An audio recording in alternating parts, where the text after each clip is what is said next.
తిరుమల వ్యవహారంపై జనసేన నేత ఎమ్మెల్సీ నాగబాబు తాజాగా స్పందించారు. తిరుమల వెంకటేశ్వర స్వామి డబ్బును కల్తీ లడ్డు రూపంలో, కల్తీ నెయ్యి రూపంలో, టికెట్ల రూపంలో ఎలా తిన్నా ఆ కర్మ వదిలిపెట్టదు. దాని ఫలితాన్ని అనుభవించాల్సిందే. ఇప్పటికైనా చేసిన తప్పుకు క్షమాపణలతో ప్రాయశ్చితం చేసుకోవాలని నాగబాబు అన్నారు.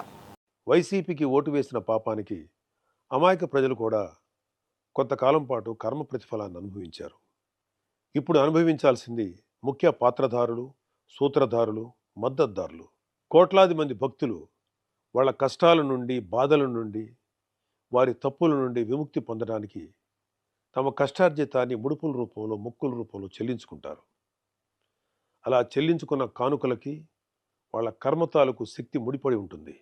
దేవుడి దగ్గరికి వెళ్ళాక ఆ కానుకల్లో ఉన్న మంచైనా చెడైనా ఆ దేవదేవుడి తీసుకోగలడు. దేవుడే దానిని ప్రక్షాళన చేయగలడు.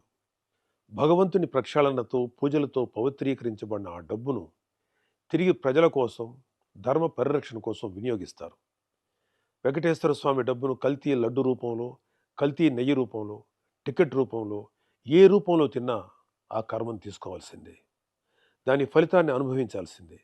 ఇప్పటికైనా చేసిన తప్పుకు క్షమాపణలతో పాప ప్రాయశ్చిత్తం చేసుకోవాలని లడ్డు కల్తీ స్కామ్ భాగస్వాములకు, పాత్రధారులకు, సూత్రధారులకు, మద్దతుదారులకు సూచిస్తున్నాం.